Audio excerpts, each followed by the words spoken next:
People in Asia don't seem to get a break from these massive earthquakes. Now Japan has issued an urgent megaquake warning. We're talking about a huge earthquake. Impending disaster could wipe out 300,000 people. Can you imagine this? Compare this with the recent Myanmar Burma earthquake, the 7.7. So far it's roughly 4,500 people that are lost. We're talking here a megaquake of 300,000 people. That's what experts are predicting. And the Japanese do not release a warning like this if it doesn't have a solid foundation. And they also, if that was not enough, have issued a huge tsunami warning. They say waves up to 100 feet, 30 meters could reach the coastlines. So what is this? This sounds absolutely scary, guys. And it's been issued by the Japanese government, an urgent warning over a catastrophic damage which could be caused by this impending megaquake. Wow, guys, this is really, I don't know, it's terrible what is going on, because experts now believe that there is an 80% chance of a magnitude 9 tremor occurring in the Nankai Trough off of Japan's Pacific coast within the next 30 years. And don't think, yeah, that's 30 years out. No, within the next 30 years. And then an 80% chance, that is huge. So this could happen any second, any day. This is basically, for such a big megaquake, within the next 30 years at an 80% chance, it's going to happen soon. It is with a high, or it's almost, you can say it's definitely happening very soon.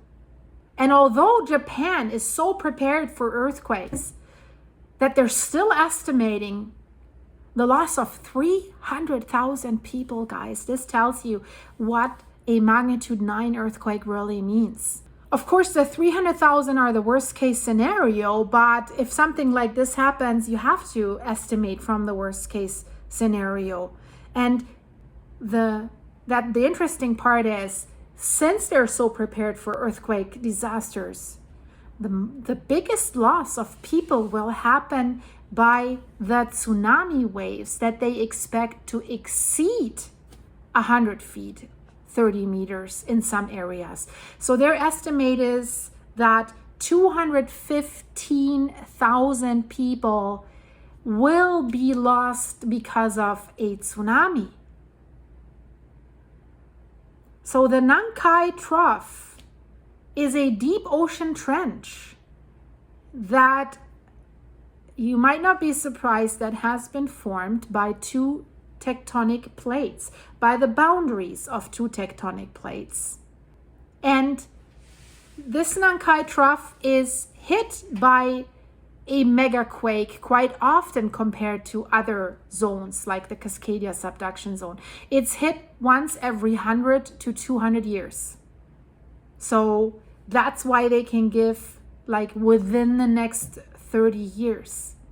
And in the most devastating scenario with the most losses, they are predicting, and now sit down, guys, that 2.35 million buildings would be destroyed by collapses, flooding, and fires. Wow, this is scary. And imagine a magnitude 9 earthquake creates aftershocks as well. That's why more buildings will collapse. It'll cause fires. It's going to be, I don't know, and a scenario that we haven't seen in our lifetimes. So that destruction, and I don't really care about financial damage, but they're listing it to give us a little bit of an estimate. It would cause damage worth 214 trillion yens, and it would create evacuees in a high number, 12.3 million evacuees. where would they go? But it can only also take weeks and months until even help arrives these people, because the infrastructure will be so damaged. So 12.3 million evacuees, that is basically the equivalent of displacing 10% of the Japanese population within a week of the earthquake. This is crazy. And let's look back to 2011, the Tohoku earthquake that has shocked the world. We still have these pictures in our minds, the tsunami and the earthquake damage. The Japanese government is making it clear that the warning that they're giving for this magnitude 9 earthquake, that could cause a loss of 20 times the people that were lost in the 2011 earthquake. That's how massive this is. So Japan has a 7-point scale, and the government of Japan has released a graphic that basically shows the intensity of tremors according to their 7-point scale. And of course, it would be very intensive in the red and orange areas and in the yellow areas. That doesn't mean magnitude, right? It's in the shaking, the intensity of these earthquakes. And Japan, like many other areas, like the west coast of Canada and the US, sits directly on the Pacific Ring of Fire. This is a belt of intense seismic activity, one of the most dangerous regions. It's a 600-mile or 900-kilometer section, is known as the Nankai Trough, one of the most dangerous regions of this Pacific Ring of Fire, because it produces these megaquakes on such a regular basis every 100 to 200 years. So this means your dad or grandfather could have lived through one, maybe, right? And the problem for Japan is it's unfortunately particularly exposed to these high loss earthquakes, because it sits on a belt of vast seismic activity, that Pacific Ring of Fire. And the region is the source of roughly 80% of the world's large earthquakes, due to the meeting of multiple tectonic plates in this area. So they're getting 80% of the bad stuff. Poor people in Japan, I really have to say that. And this Nankai Trench, this is so dangerous.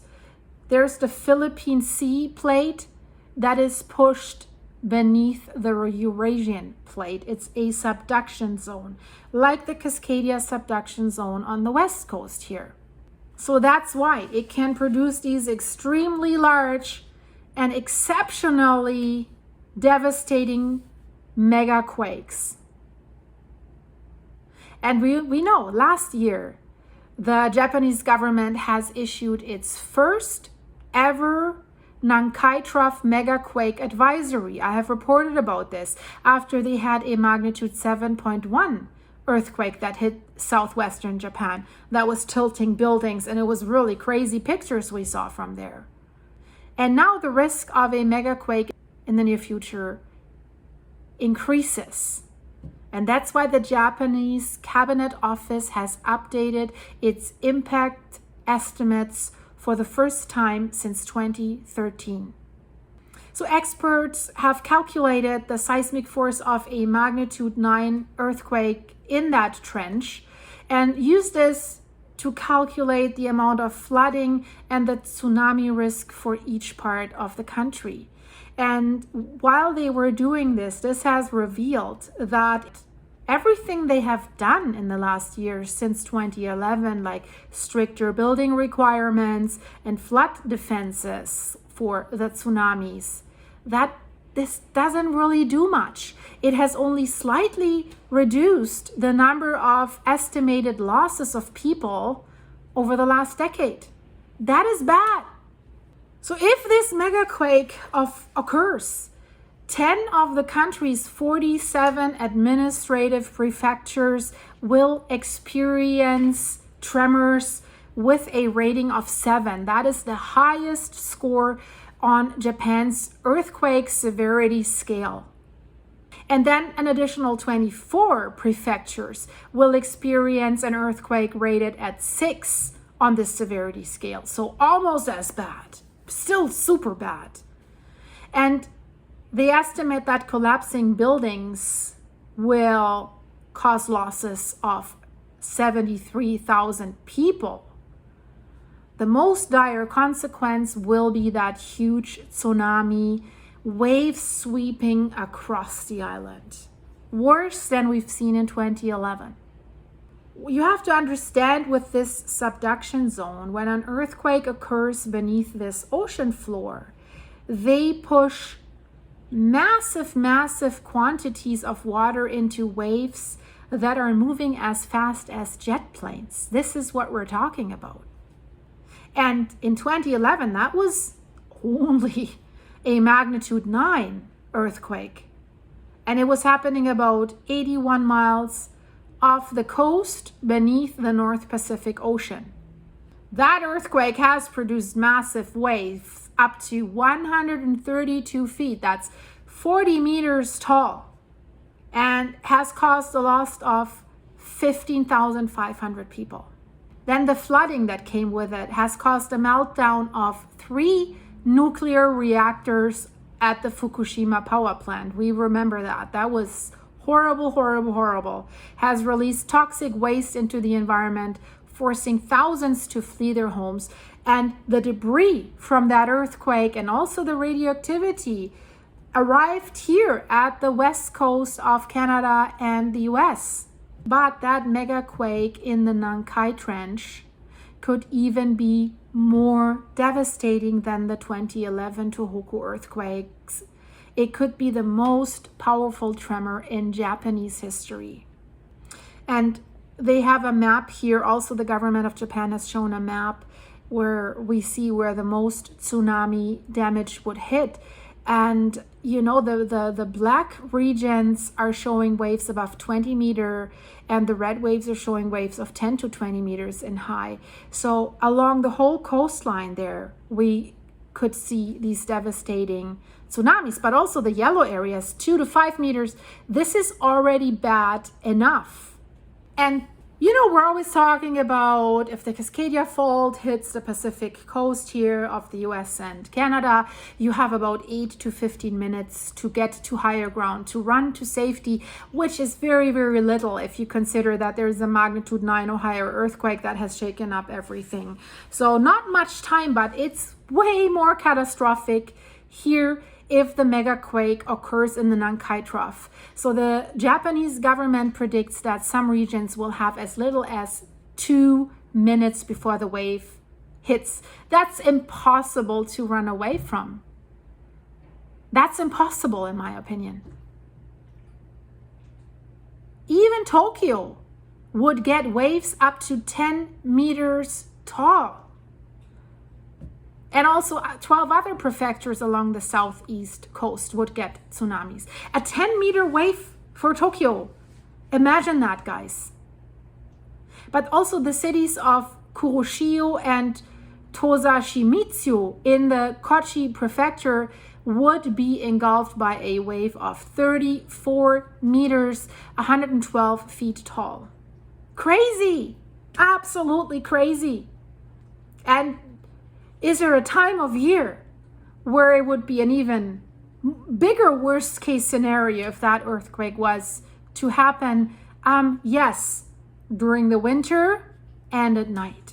Because at night, after a magnitude 9 earthquake where everything is destroyed, how can you find your way to higher ground? That's when people are the most unprepared to evacuate. And in this situation, the number of losses following that earthquake would even be extremely higher. And they have also estimated this in their report how many people would be lost in the aftermath of this disaster, like people who aren't lost directly by the earthquake or the tsunami. But then, I mentioned that, it will take a while until help arrives. So factors like disease, where's fresh water, exposure to the elements, extensive flooding from this tsunami would create ideal conditions for the spread of infectious diseases, while the destruction of homes leaves millions vulnerable. And this affects the whole country. So help will take time, even like logistically. Everything will be destroyed. So millions of people are left vulnerable. Imagine that, guys.